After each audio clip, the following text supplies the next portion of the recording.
Hello and welcome back to the Better Everyday Podcast.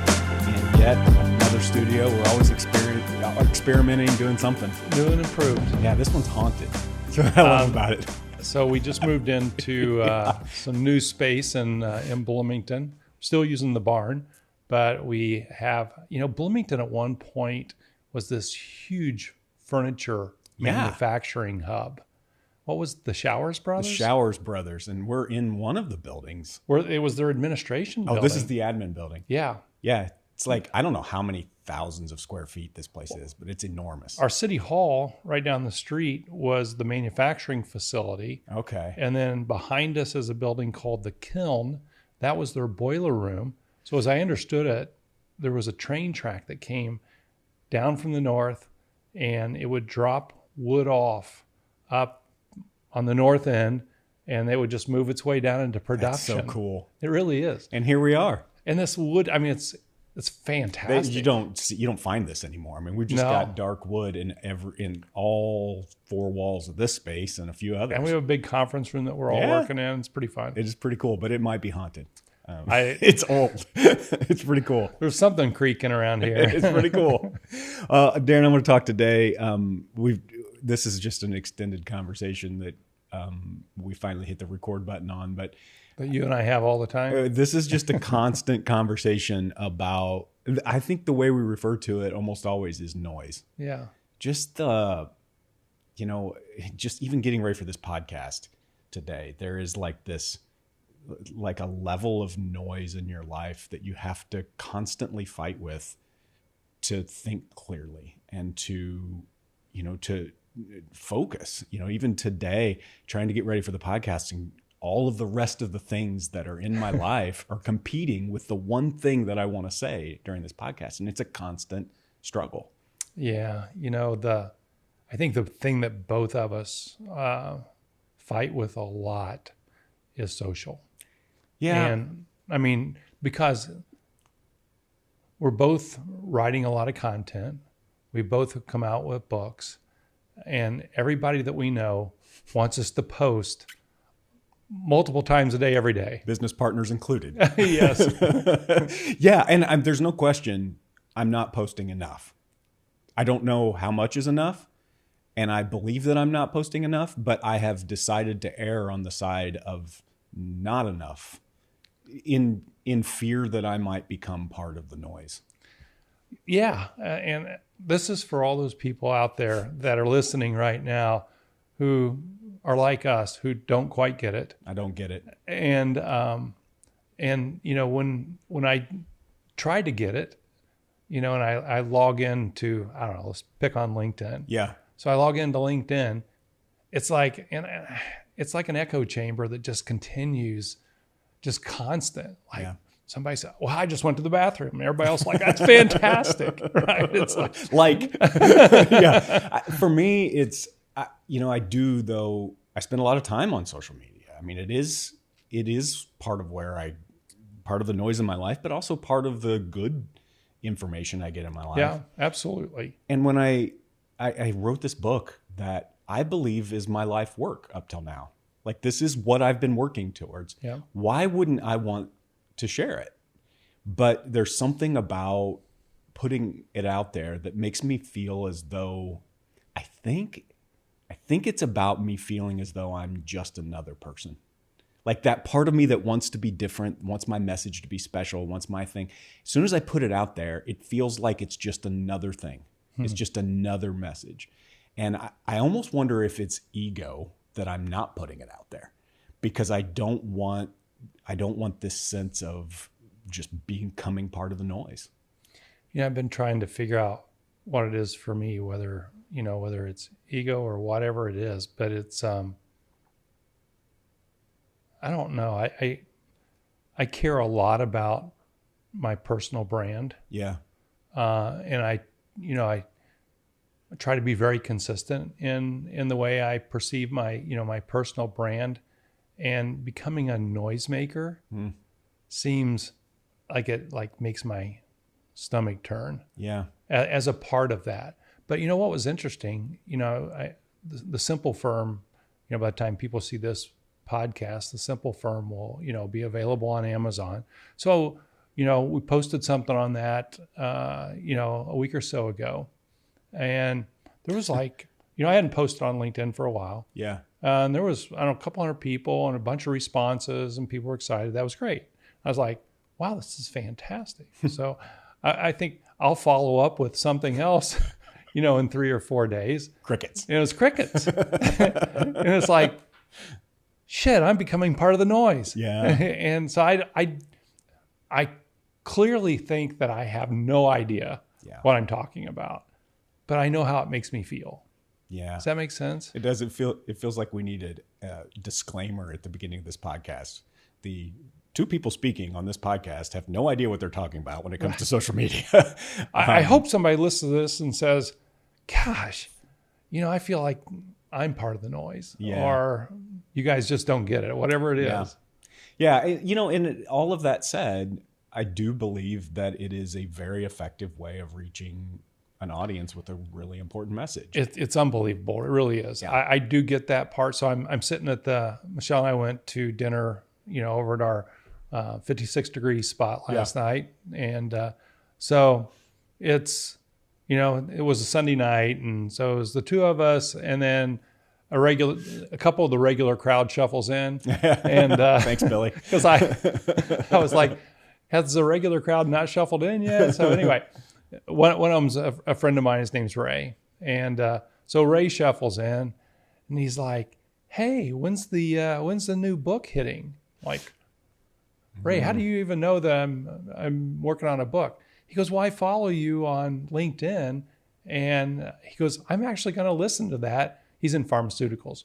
He goes, I'm going to listen to that just because I want to listen to it. But I'm like, how does that happen? I mean, I get it. But then the other funny story I had was, I was in the first picture I posted about the book. So a guy from New York runs a big ad agency. Never met him in my life. Have no idea. But he responds to the watch I was wearing. I saw that. He responded to the watch I was wearing, and all I said was "good eye." But you're impacting is too strong of a word. You're putting something out there that this executive with an ad agency in New York sees, and you don't. I guess I still don't understand the reach. Yeah. I mean, I see that it's there, but I don't know exactly. I still don't want to be the guy. It's like I know all day long. I'm to the point where I have decided that this is how we make the world smaller. This is how we make our influence bigger and the world smaller. Your friend in New York probably wouldn't even have thought about you that day had he not come. Well, he wasn't a friend. I didn't even. Yeah. Never met him in my life. You never even met him. No. And so there is a way to make the world smaller. And I do think that I feel like it's passed me up a little bit. And so I think what we usually tell people in modern organizations is if you feel as though you've been passed up, be self-aware enough to go get close to someone who you feel like has this worked out and help and ask for help. The thing I keep asking myself is that at the end of the day, I'm a big begin with the end in mind person. I was kind of raised in that with Covey and stuff. And I keep asking myself, so there's this FOMO piece. Yeah.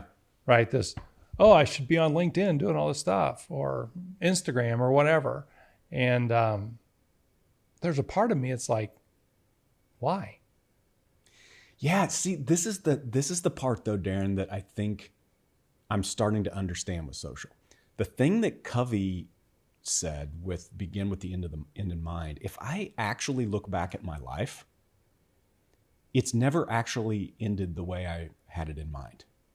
So maybe that's valuable that you have something to shoot at, but what social does is it allows the variables to be maximized.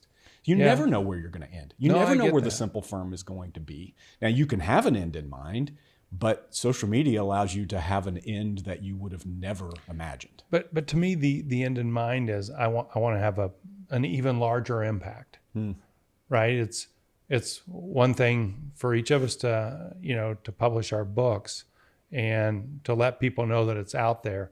but it's a whole another thing to really take that to him. I mean, I think of a guy like Donald Miller. Donald has a company called Story Brand. We both really like Donald, and Donald's a huge social media presence on a regular basis, and he's having an impact far beyond what Donald would have in his Nashville home. Yeah. And I pay close attention to what he's doing. And so I get it. So the end in mind is for me, it's probably bigger impact. Yeah. Right. It's not necessarily make more money. It's bigger impact, more influence maybe. And I think the question is, what are you willing to sacrifice in terms of your own comfort with your brand in order to make that impact? Yeah. Because you may accidentally become part of the noise. I think that's the point of our talk today is, I look at what Donald's doing and I appreciate it, but some of it I think is like, gosh, I don't really care about that, what you're saying today. I mean, it's just like you had to come up with something new today. But I still follow along. My daughter's so annoyed with this conversation. She'll probably listen to this podcast. Hey, London. And she's so annoyed with me saying this. She's, Dad, because why? I'm overthinking it. Okay. Like, this is the world. Either do it or don't do it. And I say, well, she'll say, okay, we did this on the way home from Chicago. Give me your most embarrassing moment on social media. So I told her one I thought of, and she's like, okay, you wouldn't have said that in real life. Why'd you say it on social? Like, you would have never stood in front of a group of people and said that. So she said, that should be your litmus test. Would I say this in front of a group of people? And if the answer is no, then don't post it. If the answer is yes, then it's probably just okay. And if nobody likes it or shares it or whatever, who cares? Go on. But stop overthinking it. And I mean, Reese is the same way. My son's the same way. Like, he saw the other way. I think I told you the other day. He said, Dad, you haven't looked at Instagram for a long time. And I said, how do you know? He said, because you have a book outlet that posted on your page and asked for the photo or the video that you created, and they have 700,000 viewers and you never responded. It's like, you just ignored 700,000 people. Yeah. Is that what you meant to do? Like, absolutely not. I would never do that. But it's not part of my life. And I don't think of it as part of my impact. And I think that's what has to change. For me, and I don't know whether this is considered social or it's not, but I do spend a huge amount of time on YouTube. Yeah, me too. I mean, that's where I learn. And what I study is usually interior design or, things like that. It's not like how to do a better tax return or something. It's, things that really drive me. I like to listen to clothing people. I like to look at people's homes and that stuff. I can sit there and do that for a while. Yeah. But those are usually pretty long form. It's, somebody will give you a tour through their home that, you'd never be able to see. And I learn a ton from that stuff. Do you consider that social? I don't know if I consider it social, but I definitely, it is a major impact on my life. Yeah. And, I'm a golf freak and I watch golf stuff on YouTube all the time. So I don't watch TikTok at all. Do you watch anything on? I do follow some stuff on TikTok, mostly just people that I like.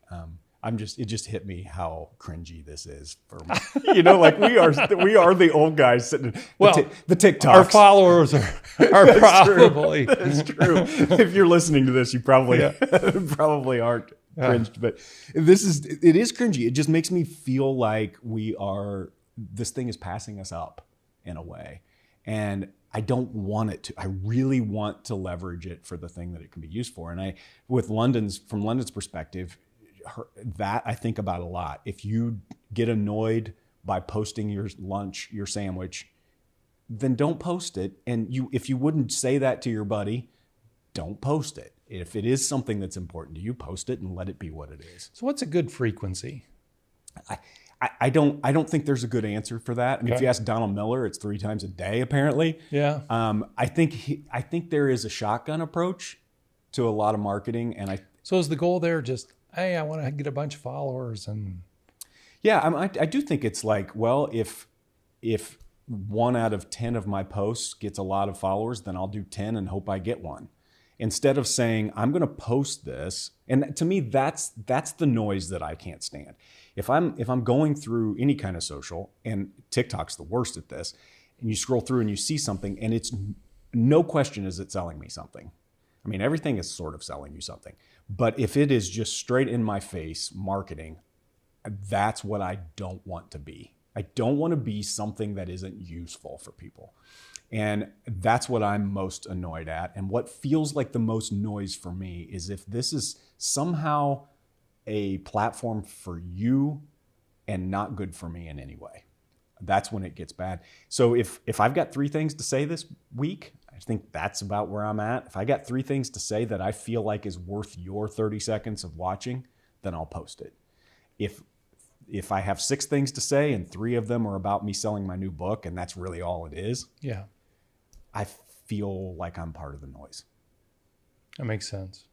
Yeah. So, I think my wife, is working in your old accounting firm, and she is in charge of social media. She's so busy right now with onboarding new customers that she doesn't have time to keep up with social media. Her last post was 2 months ago, and she said, I don't feel bad then. Right? Like, she's just like, I just have to put it on hold. I said, well, what is the purpose of your social media? Why would a business have a LinkedIn account? And in her mind, it's a good place to get customers. But if we don't need customers, then we don't need social, so it doesn't get posted. And then when I do post something, it becomes really clear that I'm only posting this to get more customers. So I think you're right, Darren. I think it goes back to Covey. What do you want with this? Is it about impact? Is it about, Risha and I ended up talking about, what if your best customers felt like they were proud to be a part of your accounting firm because they saw you on LinkedIn and said, that's my accounting firm? That might be a better reason long term. For me, when I look at people that I really pay attention to, so there's this guy in Monaco. You follow Alex Kraft at all? No, but I've told you about that. Yeah, you told me about him. Anyway, I mean, he was interesting guy because he has this home in Monaco. He has one in Florence. He has one in Paris. He's in New York all the time. He created a clothing brand and in store in Monaco, and but he owns all the rights to Sotheby's real estate in France and Monaco. Oh wow! So, but he's just has some beautiful real estate, and he's a really interesting guy. And so when he stays at hotels, I'm like, oh, that looks like a fantastic hotel. So I learned a lot from him. So it really, arguably, it's an opportunity to see into his life a little bit for me. Or a guy named Mark Cho is another clothing guy I like and I follow. And he's in, I don't know, like Hong Kong or somewhere. But also has a store in New York. Oh, he has one in London York too, doesn't he? No, New York just and New York. Hong Kong. Okay. But, in some respects, I think it's the ability to see into somebody that, you respect. Like Billy Joel. I mean, I like seeing what Billy Joel's doing and stuff. Yeah. And so some of it's just like learning, what I would like to know about these people. It's like Alex Kraft, the way he travels. So Michelle and I we were staying, and we went to the U.S. Open a few weeks ago. And we stay at the hotel that we always stay at. You and I have stayed there at the Carlisle. Fantastic hotel, fantastic. But it's on the Upper East Side. But Alexander Kraft had just posted, I don't know, a few weeks before that, that he was at the Lowell Hotel, Lowell. It's on about 63rd, so Upper East Side too. But the pictures looked fantastic. But they were full. I couldn't get in. So I was like, oh, that's fine. So Michelle and I, we walked down and we walked in the Lowell while Which we were you would out not there. have done had you not seen Never would have done that. Yeah. But I had FOMO so bad by the time I walked out that I wasn't staying there. Yeah. Because it was just elegant. But that's how I learned. I mean, I get those pieces. I guess the question is, what makes you think you're Alexander Kraft? Like, when does the line go from you being a consumer of the noise or a consumer of the important things on social, however you see it, and a contributor. Yeah, I mean, somebody that somebody else wants to. I mean, if I started posting like Alexander Kraft does, you'd be like, oh, look, John's at the Holiday Inn with his family and his car's broke down on the side of the road. Who wants to see that? You know, like, I mean, it's not. That's a good point. It's not the same thing, right? Like, no. So how do you know that you're all of a sudden Alexander Kraft? Yeah, no, I don't. And that's my fear. Well, and then the other side of that is, I mean, there's a component to Alex's stuff that just feels braggadocious, maybe. I don't know, you know? And so, but the other side of that is that's kind of what I want to see. You know what I mean? That's the thing. I want to see a nice hotel, but I don't want to be that guy yet. So I think that's the thing. And I think it's about self-awareness. And it's also about the dichotomy of life, which is it's kind of weird and it's kind of awesome. And that's kind of how everything is. And you have to hold them both in suspense. It kind of goes back to the way we started, at the start of this was, in some respects, it's about personal brand. It is. And who it is that you want to be in the world. Yeah. And I get you want to share. I mean, you know me, I like interesting, nice things. Yeah. But I don't want to sit there and take pictures of myself. Mm-hmm. I don't want to be that guy. I enjoy it for myself. Yeah. But I don't feel like I need everybody else to know about it. You know what I mean? Yeah. So I think it's about authenticity. I really do. Mm-hmm. And the things that feel like noise to me are the things that feel like there's an ulterior motive. But there may be people out there like, I wish Darren would share more. Yeah. But I don't think that means you should. Yeah. Because I am going to share some photo. The barn. Oh, it's beautiful. Well, have you been there in the last week? I just saw the pictures you sent me. Yeah, it's fantastic. It's really coming along. I think there are people that want to see that, but the question isn't, do they want to see them? Is it, do you want to share them? And I think that should be your litmus test. If this is something that I feel like compelled to share with the world and feel like it's important and I feel like I'm proud of it or whatever it is, then it'll feel authentic. If you have an ulterior motive, or if someone has told you, hey, Darren, you should share because it might make you money on your book, and that's why you're sharing, I think people see it. I think they feel that, whether they know that's what they're feeling or not, and that's the cringy feeling that we're talking about. You know what I like about this particular podcast? This feels like we just sat down at the coffee shop. I know, we talk We're about sitting this at all Soma, and we're sitting there talking about this because I've kind of got lost. I mean, I've gotten caught up in this conversation. Yep. And as our listeners can tell, we are trying to figure this stuff out all the time. I have no moral of the story. But yeah, I mean, it would be so simple to just start posting shit all the time. Or it would also be simple to just turn it off or to do nothing. Yeah. But we're trying to be very cautious and intentional. Yeah. About how we go about this, I guess. Yeah. Because people are really pushing us to do more. All that said, if you see something out there that's got our face on it or our logo on it, either like it or dislike it, and we'll decide what to do from there. Speaking of logo, go ahead. Yeah, we've got a new logo. We need to update this on our podcast. Yeah, you'll see it start showing up, and it takes forever. Apple and Spotify take forever to kind of get that going. But we do have a new logo. The letters BE have just become more and more important to the Better Everyday brand. We think about the implications of helping people be something that they're currently. Be simple, be intentional. Yeah, there's just wherever you want to go, we want to try to help. And so the logo's been updated, the website's been updated, the podcast. But I mean, we're trying to. I'm sure there's still lingering brand assets out there that need to change, but we're doing them one at a time and just trying to make an impact. Well, I don't know if anybody learned anything at all from us. I doubt other than how much we struggle. Yes, if nothing else, join the club if you're feeling like we do today. And thanks for listening today. We're going to keep trying. We're going to keep working. We will always have the end in mind. That's been a part of our idea from the very beginning. So thanks for listening today. Hope you heard something today and all of that moved you forward. We'll see you next time.